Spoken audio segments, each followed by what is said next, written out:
నీ సన్నిధిలో మోకరింతును. నీ కోరిక యేసు, నీ కోరిక ఏ గాయం పొంది అలసితిన్ మట్టిని ప్రభు నీకే సమస్త శక్తి ఒప్పును గాక. నీ ఇష్టం నేను, నీ ఇష్టమే, నీ ఆత్మతో నన్ను నింపుము. నా ఎందెవరు క్రీస్తును చూచున్నట్లుగా నీ ఆధీనములో నన్నుంచుకో. అప్పుడు నేను ఈ రీతిగా తప్పక చేతును. ఓ ప్రభువా, ఇప్పుడే నేను సేవ చేతును, అప్పగింతును. నా సమస్తము అప్పగింతును, నా సమస్తము అప్పగింతును, నా సమస్తము.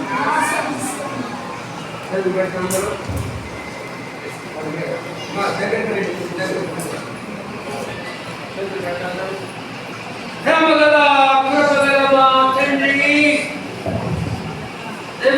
మీ సేవకు సమర్పించుకున్నారు. నీ రాజ్యమును విస్తరింపజేయాలా.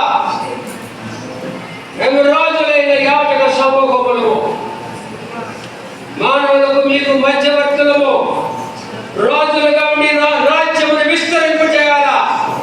నీ ప్రజలే నీ రాజ్యము తండ్రి. బిడ్డలిద్దరూ కలిసి ఉంటారు. వీరిద్దరూ ప్రభు యొక్క సకలమైన ఆజ్ఞల చొప్పున, న్యాయ విధుల చొప్పున నిరపరాధులుగా నడుచుకొనుచు దేవుని దృష్టికి నీతిమంతులుగా జీవించినారు. బంగారు కొడుకు పుట్టాడు తండ్రి. అనేక మందిని నీ యొక్క రాజ్యంలో నడిపించినటువంటి బాప్తిస్మ వివాహం. అలాంటి బిడ్డలు, ఆత్మ బిడ్డలు కనాల తండ్రి. కనాల వీడు ఆత్మ బిడ్డలు కనాల. అవునంటాడు, నేను చెరలో నేను కనిన నా కుమారుడైన ఉదయశివు ఎంతో మందిని కనాల తండ్రి. బిడ్డలు ఆత్మను సంపాదించాలా. అక్కడికి ఒకసారి మేము నిలబడినప్పుడు నీ దగ్గర అలా నమ్మకమైన మంచి దాసుడా, అలా నమ్మకమైన మంచి దాసురాలా, ఈ పంచములో మీరు నమ్మకముగా ఉన్నారు కనుక మిమ్మల్ని నా నిత్య రాజ్యంలో అనేకమైన వాటి మీద నియమిస్తాను. యజమాని సంతోషములో పాల్గొన్న మాటలు వినులాగున్న ఈ బిడ్డలిద్దరూ ఈ సేవ చేసే భాగ్యం దయచేయండి. యేసుక్రీస్తు పరిశుద్ధ నామములో వేడుకుంటున్నాం తండ్రి. ఆమేన్. ఆమేన్. ఆమేన్.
ఉన్నాము. బడా మంచి దాసుడంటూ నిన్ను పిలచు వేదకులకు ఎదురు చూస్తూ ఉన్నాము, నిరీక్షిస్తూ ఉన్నాము. నీ చిత్తము చేయుటే నా జీవిత ఆశయం. స్తుతి గానము పాడుచు నీ రుణమే తీర్చనా. స్తుతి గానము పాడుచు నీ రుణమే తీర్చునా.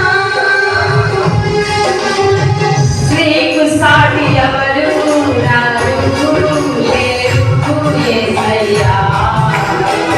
నీకు సాటి ఎవరు లేరు రారు యేసయ్యా.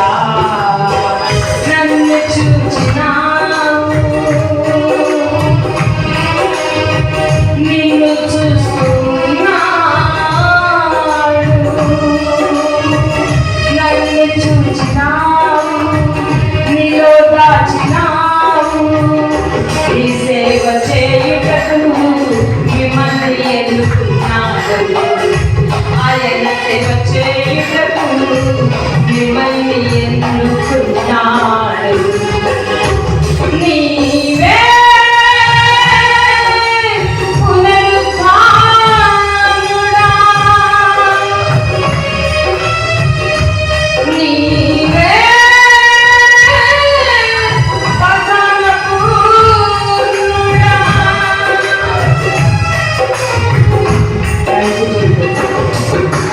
ఈ సమయంలో తండ్రి గారైన ఆదాంబాబాయ్ గారిని చిన్నమ్మను జ్ఞాపకం చేసుకుంటున్నాను. మొదటి కుమారుడుగా నిజంగా అభిషేకించబడటం చాలా ఉన్నతమైన ఆయన ఉద్దేశం. మా అమ్మమ్మ గారు ఇటుకెంపాడు, వాళ్ళ అమ్మమ్మ గారు కూడా ఇటుకెంపాడే. మా నాన్నగారు ఆదాంబాబాయ్ గారు ఆ ఊరు అల్లుళ్ళు. ఏది ఏమైనా బాబాయ్ గారు ఎంత గొప్ప సేవలు, కుమారులకి ఆస్తులు అంతస్తులు కోట్లు ఇచ్చిపోతారు, కానీ బాబాయ్ గారు ఆయన సన్నిధిని ఇచ్చిపోయారు. చప్పట్లు కొడతారు. ఆయన మందిరాలను ఇచ్చిపోయారు వారి పిల్లలకు. ఆడపిల్ల మగ పిల్లలని కాదు, ఆయన సన్నిధిని ఇచ్చిపోయారు. హల్లెలూయా. సమయం ముగించబడుతుంది. Thank you.